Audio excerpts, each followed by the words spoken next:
You can't share feelings. They're completely subjective. That's an oxymoron. Nobody can feel my feelings except me. They can't be shared. They're mine and mine alone. They can be described by me to others, but that's not sharing my feelings. You can't have them. They're mine. These are my feelings. I'm not going to share them.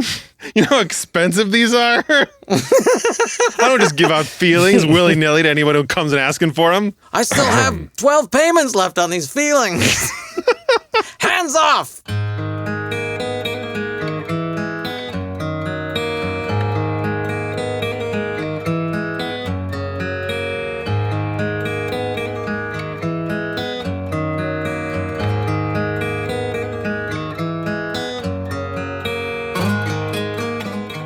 This is weird because normally we record on when I have a day off, and I don't know. I'm not thinking straight.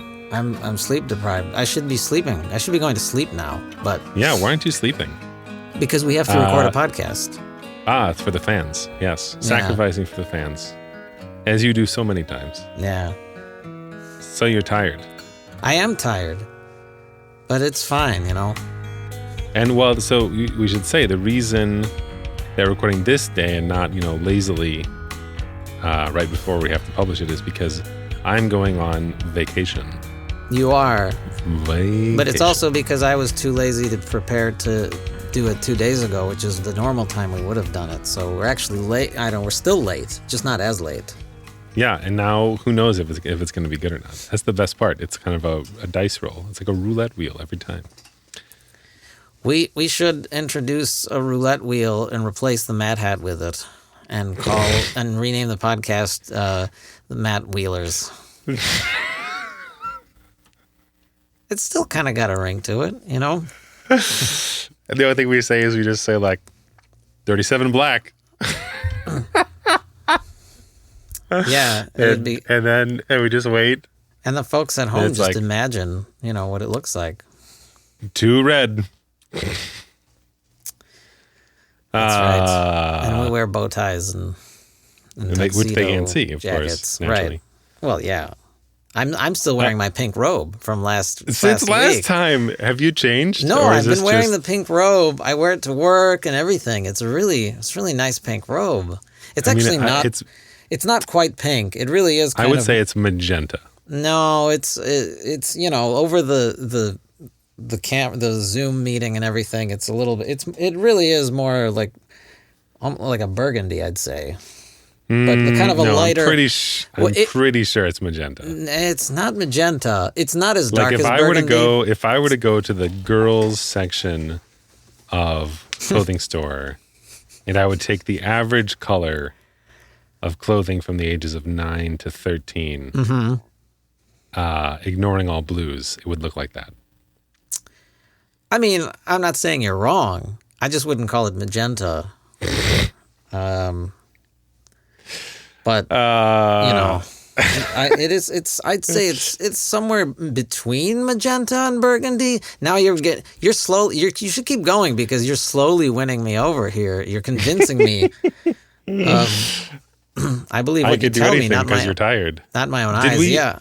Did we have some intro music today? We did. What you heard at the beginning was actually this is the first time we did this. It was actually from a movie soundtrack. Yeah, and it's Disney's been making all these live action remakes of their old classic animated films. So This was from a film that actually they changed the title of it. I know there's been a lot of stuff. They're trying to kind of update cultural attitudes of the past and everything. So the title of the movie is Snow, Caucasian, Non-Hispanic, and the Seven Little People. Which I haven't seen that one. Yeah, and the song, I think everybody will recognize the song they heard. It's just the lyrics. The lyrics are a little different. They changed it to High, Strong, Independent Woman. High, Strong, Independent Woman. And so They changed these. I don't understand. I guess they're just being extra careful because white and dwarf are actually acceptable. They're not offensive terms. So, but I guess they're just trying to just for good measure. Let's go even more PC. I don't know. I think that's actually a problem with Disney movies generally. Is What? that they take no risks ever of any kind to offend any demographic. That the movies are getting sort of repetitive and boring finally to me. Yeah. At the age of 38. But it's funny because now they're really squirming because they're in this place where now you can't not offend. No matter what you do, there's somebody you're going to offend. Nowadays, so it's pretty entertaining to watch Disney squirm from all sides. So we should talk about it because I saw the Star Wars. The thing that really did it for me was the Star Wars remake. No, what was it called? The 7th episode of Star Wars. Okay. And I was like, yeah. And I was like, there's no sexual attraction between the characters at all. And I was like, oh, it's because it's Disney. But did you only see the 7th one? Yes. Because that changes. There's actually, I think, really good sexual chemistry between Rey and Kylo Ren in the second movie, starting in the second movie. In the 8th one. Yeah. So that actually disproves your thing. I mean, well, the thing is that Disney now owns, they own Star Wars, they own Marvel and everything. So, I mean, it's not like they're just doing kids movies or family movies. They do. Did you ever see that one Disney experiment called Me, Myself, and Irene? It was a Jim Carrey movie with that was Renee Disney? Zellweger. They released it under the Disney brand rather than their more mature brand like Touchstone or something. I don't even believe you. I don't believe you. I'm gonna have to verify this. Like live right now? This is probably a myth. This is probably like an urban legend or something. No. Disney, Me, Myself, and Irene. It's very, very inappropriate for children. It's rated R. I'm pretty sure. Yes. The dildos were the. Now look, this is it's 20th Century Fox. It's distributed by 20th Century Fox. But I don't know. I mean, there was no Disney castle at the beginning of the movie. What are you talking about? Oh, yes, there was. Okay, we're gonna look into this and I'll let you know about it. Yeah, for next time because there's next time. You're gonna find some YouTube video that's been doctored up that somebody made. This is all bullshit. Yeah, there's gonna be a picture of a dick superimposed over the. And you're gonna be like, "See, I told you." That's right. I have something to talk about today. Good, because okay. Because you're tired. I sent it to you already. I was listening to Stephen Colbert on his Late Show the other day, and guess who was on it? But two of the hobbits from the Lord of the Rings movies. Yeah. Dominic Moynihan. I don't know how to pronounce it. Monaghan. Yeah. And the other guy. Right. Whose name I don't know either. Yeah. And they talked about a podcast they had, and this made me so angry. I just got angry myself. Because they have a podcast where they talk about stuff, and it's two guys talking into a microphone, and I feel like they're really coming into our territory. Like we are the two guys in a microphone podcast. Well, I'm sore about the fact that just celebrities that have become famous for other reasons are starting podcasts, and then they have an instant audience because everyone wants to listen to Matthew McConaughey talk about nothing. Oh, because we have. I'm just upset because as listeners, as you know, like you come to us for the hot, two guys in a microphone content. Well, for the latest, last week we had an emergency episode. About a breaking story. We've had a couple of those now, so I'm with you, man. I don't know what we're gonna do. Anyway, I think that we should. Oh, is it Billy something? I don't know. I really don't know his name at all. No. I made that up. That is the name of somebody, though. It is that guy, Billy Boyd. That's his name? Yes. Oh, okay. I mean, his name is William Boyd, but he goes by Billy. Anyway, so I just think that I'm so angry about it, and I was so incensed sitting in my bed watching this show. Yeah. And I'm just saying, if you're listening right now, thank you. We're coming for you. If they're listening. Oh, yes. Oh, yeah. Yeah. Well, actually, even if they are listening, I would thank them. Yeah. I would be thanks for listening. Nice. You guys are great. Yeah, but at the same time, we're also coming for you. Yeah, stop podcasting immediately. But it's nice of you to listen to us. Yeah. I mean, you can't even see their hobbit ears over the podcasting. Why are people even listening to them? Yeah. Or their feet, their big hobbit feet. Yes. Unbelievable. Anyway. Infuriating. Anyway, I feel better. I got that out of my system. Well, I'm glad. That's what this is for, you know? This is where we share our feelings. Yeah. And, anonymously with our 5 million fans. Yeah. Oh my God. This is so fucking boring. We're just talking about nothing. We got Why don't we go to the Mad Hat? We should go to the Mad Hat. Because that'll be way more interesting. But first, this podcast was brought to you by hundreds of millions of dollars.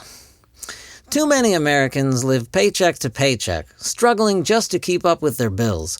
The constant stress of trying to stay on top of car payments, student loans, and high-interest credit card balances while working to support their families can leave them wondering how they'll ever manage to pay off their mortgage and finally start saving for retirement. If this sounds like you, then you need hundreds of millions of dollars. When you open up a bank account with hundreds of millions of dollars, all your financial worries will become a thing of the past. Just sit back and watch every penny of your debt disappear literally overnight. Medical bills, home equity loans, retail credit card balances, you name it. It's that easy. But hundreds of millions of dollars doesn't stop there. Even after erasing your financial debts in their entirety, hundreds of millions of dollars keeps on working by allowing you to purchase all the goods and services you could ever possibly dream of as long as you remain alive on this earth. I know. You're probably thinking to yourself, Jim, how is this possible? Believe me, I'm right there with you. It's wild, but it's no joke. To get a bit of an idea of just how hundreds of millions of dollars works, imagine yourself showered in riches far beyond anything in your wildest dreams and howling in mirthful gaiety as you gaze with mounting delight at the cavernous halls of your behemoth estate, a seemingly boundless expanse replete with towering hordes upon towering hordes of priceless treasures, cresting and cascading in a glittering array of magnificent splendor, like a vast gilded ocean dancing joyously as if in exaltation of your triumphant, unrivaled opulence. That's it. No tricks, no strings attached. It really is as simple as that. Plus, clinical studies show that hundreds of millions of dollars is up to 33% more effective in purchasing goods and services than alternative methods of payment, like chickens and daughters. So you can rest assured that your money will work for you and not the other way around. Just what can hundreds of millions of dollars get you?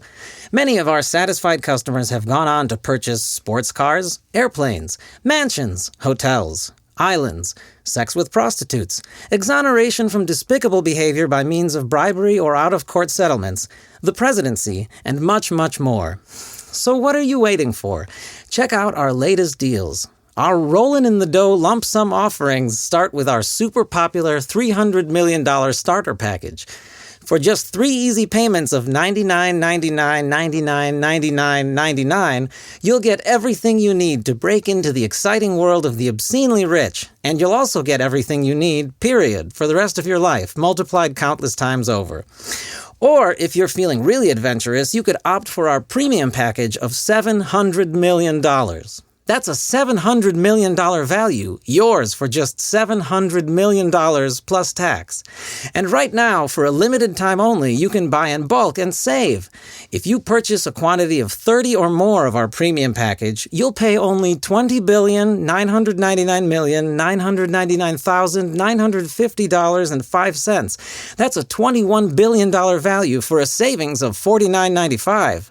So what are you waiting for? Come see why tens of Americans Americans are turning to hundreds of millions of dollars for all their money needs. Hundreds of millions of dollars. Why earn a living when you can live your life? Warning, hundreds of millions of dollars will not bring your son back or make the unbearable pain of your loss go away. Hundreds of millions of dollars is not responsible if the money changes you and you lose some part of yourself you had throughout the innocent days of your childhood all those years ago. No amount of money can bring back your lost years, can make you experience your first kiss or make you fall in love for the first time all over again. You know now better than anyone that nothing will ever fill the hole deep inside you, the dark, suffocating prison of unending tears which continues growing like a cancer inside your soul, hollowing you out from within until you are no more than a crumbling clay figurine, blind and stupid as you grasp listlessly at the black void before you, a now mindless gesture serving as your only relic to a time long since past, a time when the flame of hope, faint but true, succumbed but not yet to doom.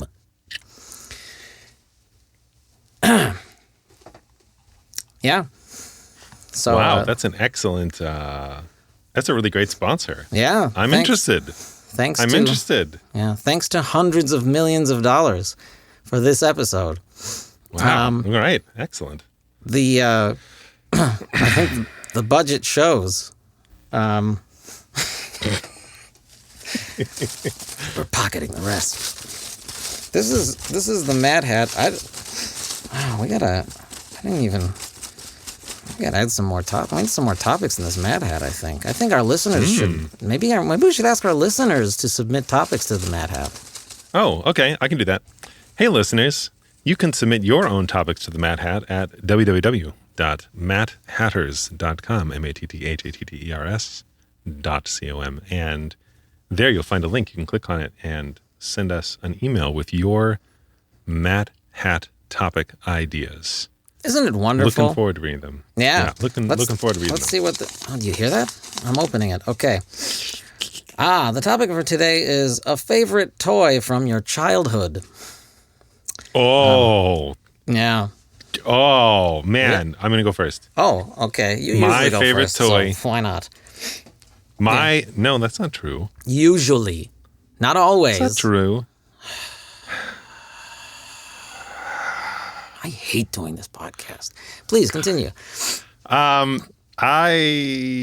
used to play with these toys called Connects, which are building toys, and you snap them together. Any child can do it. Doesn't require screwdrivers or expensive equipment, and you can build elaborate structures that move, and it's very, very fun. And I like them so much, and I played with them all the time as a kid. I remember for Christmas, my parents got me the Lego roller coaster, which was like $200. Oh my gosh! And I don't think my parents ever. They didn't ever spend that much on one toy. That's crazy. Thousands of pieces, and I spent the next 16 hours assembling it. And through the rest of Christmas and the next day and the next day, and then it was finally done. And it was amazing. And then it worked. And it was a roller coaster, and you could crank a thing, and it would pull the cart up the roller coaster. It would go around the top. It would zip down the incline and do a very quick loop and come around. And it was so cool. And it is the best toy. And I'm so glad that I got to play with it. And oh my goodness, it's one of my favorites ever. I didn't ever have Connects, and so I'm trying to remember. Those are the ones, because I think I'm confusing them with the Erector set, which were the metal ones that did require. I think the Erector set is older and sharper and much more dangerous. But the Connects was, I remember that it was plastic, and it was mostly gears and rods that kind of fit into the gears. I remember that being mainly the pieces. Yeah, there weren't very many gears, unlike Lego or Erector, which had a wide variety of different types of gears. This one only had one. Eventually, they added a few more, but they don't do anything really complicated. Lego has got a lot more types of gears that can do very interesting things. But the basic thing you could do with Connects was build cars, and you could build other things that moved. When I was in high school, I built a windmill, a power generating windmill out of Connects. Yeah. Which was interesting. I built a windmill, and then I put tape over the blades so the blades would not be empty, that they would resist the wind. And then you could put a fan up against it, or you could put it in the wind, and it would turn, and it would generate a tiny bit of power, enough to do nothing with. It was very fun. Could you hook up an actual motor to the like? Was that an element of this at all? Yes, they had if you wanted to, for I'm sure $30, you could buy a motor that would have like a, one of those power bricks you plug on the wall, and then it plugs into the thing, and then it gives you like it'll turn one of the rods for you. Basically, it'll turn it at a constant rate. Yeah, and then you can do what you want with that. I think I remember that. Because my memory is just from like visiting people's houses because everybody else had Kinects. Yes. You know. Oh my God. I just had Legos, and that was enough for me. I loved the Legos. Are great. I loved the Legos. No question. I love Legos. But I never followed the instructions or built the things that. Not never. I think there were a couple times, but mostly I just, collected things. I think I didn't realize at the time that you could actually get like supplies of just Legos, like generic Legos that you could... building just buckets of I would buy bricks. like an actual thing because it looked cool. I was like, ooh, space station or something. And then I would not build Promptly it. never a sign of... Or I think maybe I'd build it once and then I'd be like, well, that was fun. It looks like it does on the picture. I'm going to destroy it now and build my own thing. Right. I think that Lego is more creative than K'NEX. K'NEX is like the engineer toy. Right. It's for building things that move, that go, and that do like you can build structures that are really big and complicated. Like you can build a thing that's 6 feet tall really easily with K'NEX, whereas with Lego that requires an inordinate number of Legos. Yeah, I had a lot of toys. There were Legos, but there were also. I mean, generally, my blanket statement is that my favorite were the G.I. Joes, and these weren't the original G.I. Joes. These were the G.I. Joes from the 80s and early 90s. What are those? I don't know anything about them. Tell me about it. Well, I'm not really sure about the history of G.I. Joes, but I remember like the older G.I. Joes were like larger. They were like Barbie doll sized. G.I. Joe, and they weren't quite as posable. What I loved about then later they made these G.I. Joes. They were smaller. They were like just like I don't know 3 inches tall or something or 2. I don't know. Are they kind of like army men or whatever? Just no, like they were bigger than that. But the G.I. Joes were. I mean, it's funny because I'm like imagining how big they are, but now I'm like. Second guessing myself because when I was small, so they were probably bigger in my memory than they really are. But they're probably like 3 inches tall or something. And what was awesome about them is I was always frustrated by all other toys I bought because I would be like, you can move the leg like forward and backward or up and down. Oh, you can bend the knee, fine, but you can't like do like a spread the legs. You can't or the arms like so the G.I. Joes. They had like ball joints, right? On like all the, not all, but like on the hips and the arm sockets, whatever, shoulder sockets, yeah.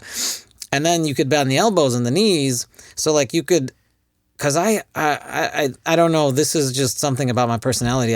I noticed that like other kids didn't play with toys the way I did.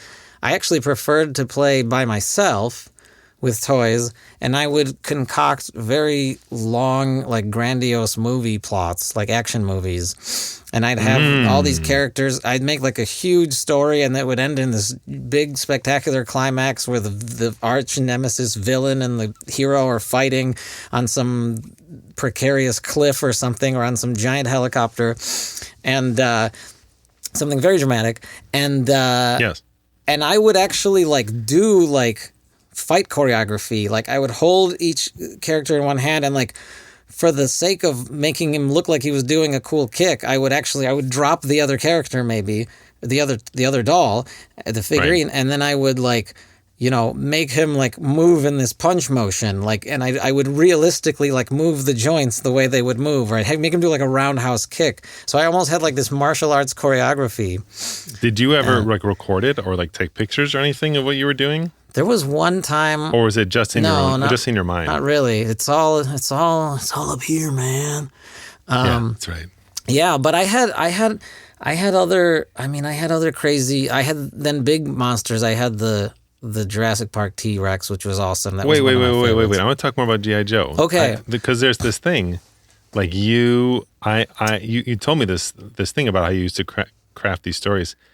I am 1,000% convinced that when presented with a similar bucket of G.I. Joes now, you could sit down and construct a story right now with the toys. I bought a few in college. I went to like Walmart or something, and I bought a few toys. They actually weren't G.I. Joes they were knockoff G.I. Joes. They were the same thing though. Right. And they were and I came home and I was Chinese Army Warrior. I actually had that as a goal. I was like, you know what? I used to play with toys, and then I stopped, and I was like, why? Like it was great. I want to play with toys again.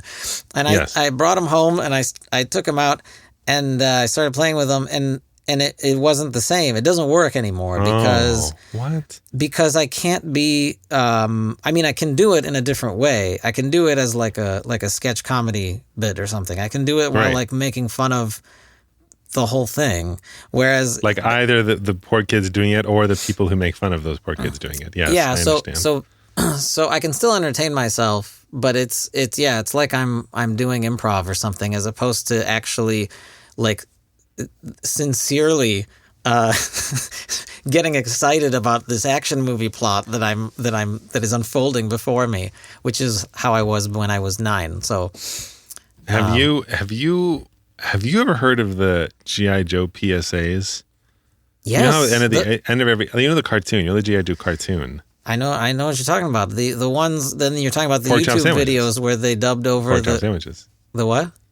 Pork chop sandwiches. Is that what it's called? Yes. Yes, we should play a little clip right now. Wait, we can't. Wait. What do you mean we can't? Because there's video to it. That's the whole part of the joke. Oh, you're right. You can't do the. No, you're right. That's a terrible idea. That's a terrible idea. We'll link to it in the show notes. Yeah, because those are hilarious. They're really hilarious. They're so funny, and that's what I think of. That's the other thing I thought about when you were doing your when you were talking about G.I. Joes and playing with them, because I was thinking that's exactly what these people did. But they just did it in like a different way. Yeah, they were being ridiculous. They were doing. Right, They were being. Right. They were doing that's the what I would do version now. Yeah. But it, man, I had so many, like, it's just funny. Like some of my favorite childhood memories are just like me in my bedroom. There was one, I got to tell you, man, the G.I. Joes were the best because not only did they have the figurines, but then they would sell these like vehicles, and the vehicles, there'd be like tanks with like giant rocket launchers. There'd be like helicopters, and they all had like the coolest stuff. They had like little missiles and things. And so I would like pretend like these characters were all like hanging onto the rotors and the missiles, because they had all these different parts to them, and they were all to scale of the G.I. Joe. So like, excellent. They were brilliant. The people that made the G.I. Joes were like, they just understood at least what I wanted, to play out and live out like an action movie. But there were so many crazy, and yeah, but I had other giant things. There was a hand-me-down from my brother. We have to find this. I wonder if I can find this on the internet and link to it. There was a toy he had this was back in the 80s, probably the early 80s. I don't know, maybe the mid 80s or something. But it was this thing called the Armatron was the name of it. I know exactly what you're talking about. And it was a robot arm, and you could actually control all the different axes. You could rotate the claw thing. It was just like a two opposable fingers, like a pincher or something. Yeah, I don't know. Yeah, and at a certain point it stopped working. It broke. Oh, so I couldn't use it for its intended purpose. But I still played with it because it was this gigantic robot arm that that my G.I. Joes could be, attacked by. That was deployed by the villain, to keep them busy while he ran away. Oh my God, there were so many, and there was these. I don't know. I'm what just imagining it now. It's so good. There were these nails. Okay, I have these specific memories. There were. I don't know where these nails came from. They were like tack nails, except they had an end like cap to them that was like this brown thing, and the thing looked like a sword, and it was exactly to scale of the G.I. Joes. So my parents would like give me these little tack nails, and they'd have like this built-in handle, and I'd use those as swords. Except they were kind of too big, so eventually the G.I. Joe's thumb would break off, and that was very sad.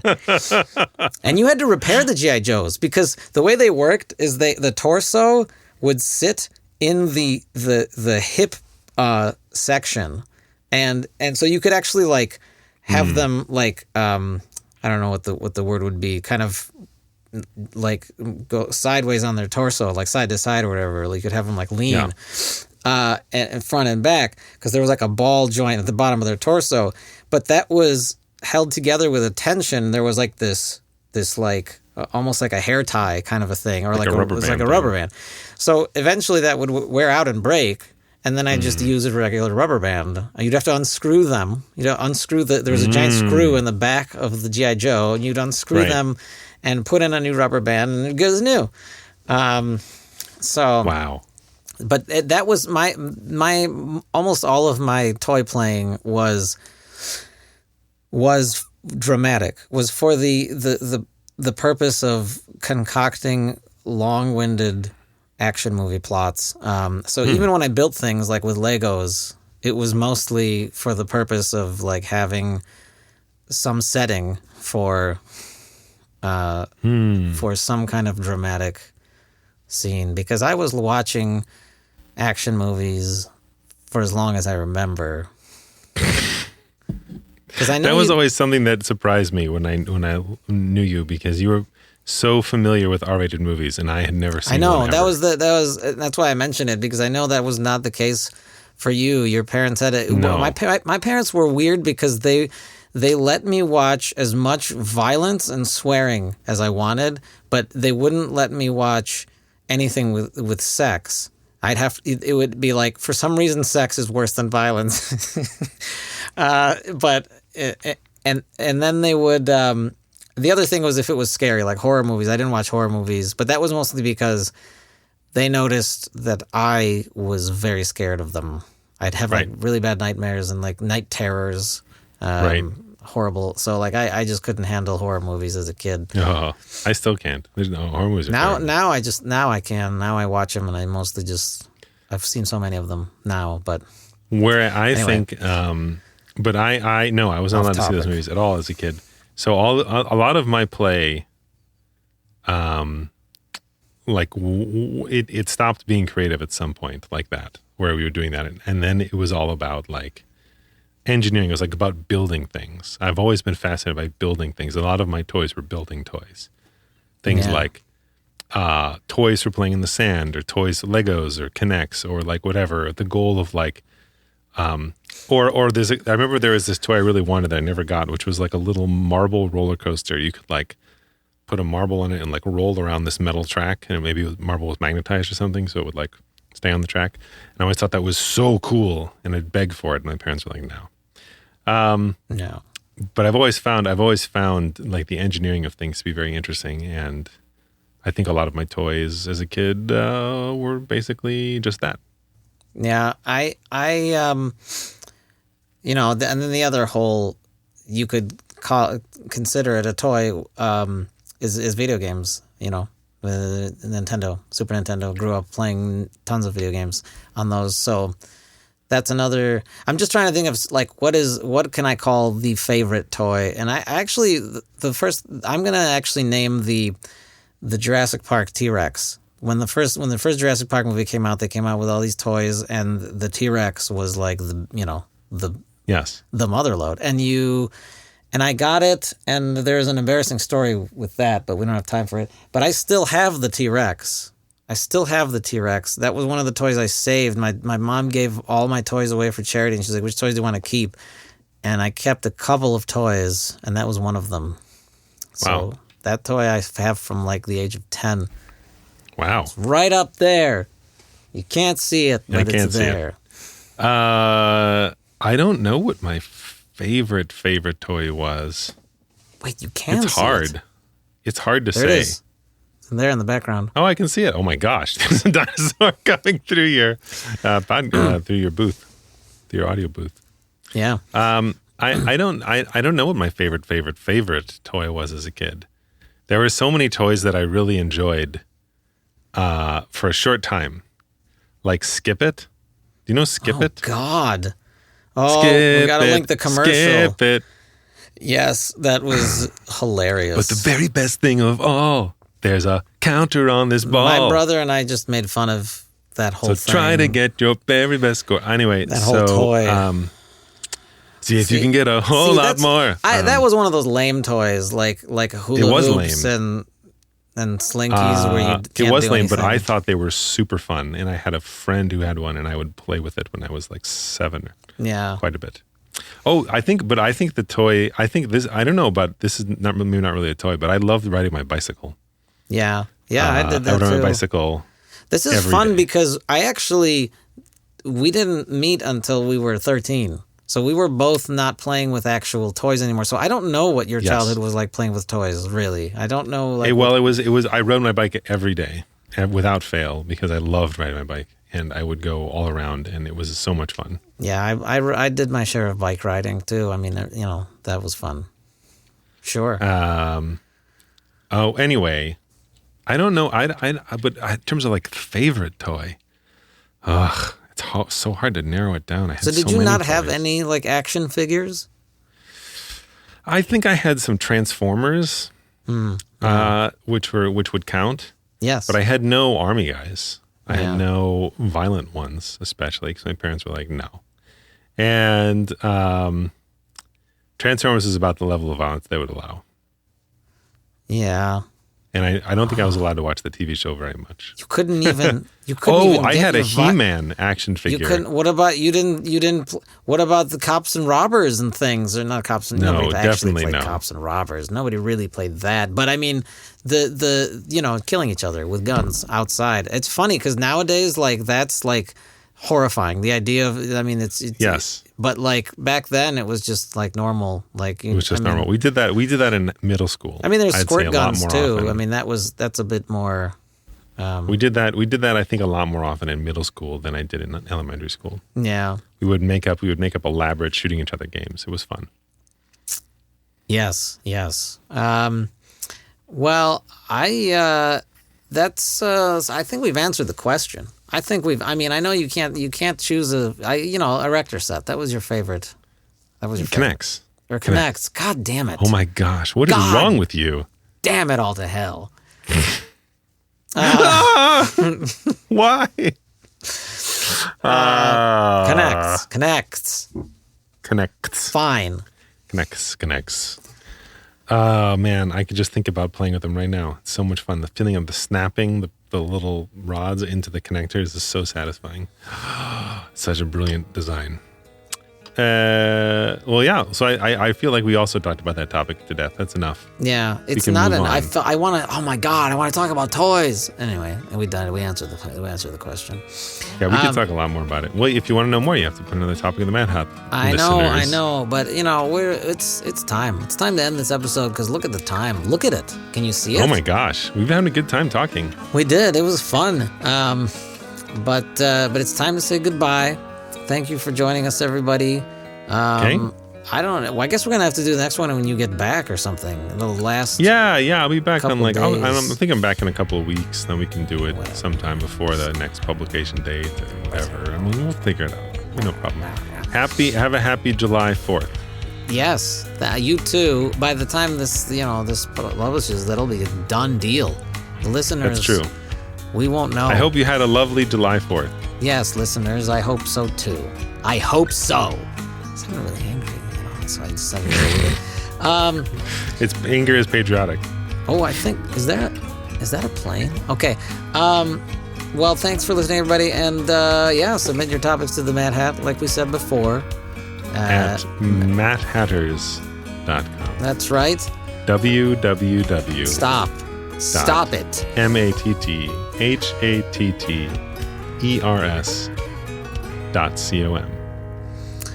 matthatters.com. We will leave you today with grammar rock band The Passive Voices. Here they are with their Queen cover, The Dust is Bitten by Another One.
I won't get fooled again. Yeah.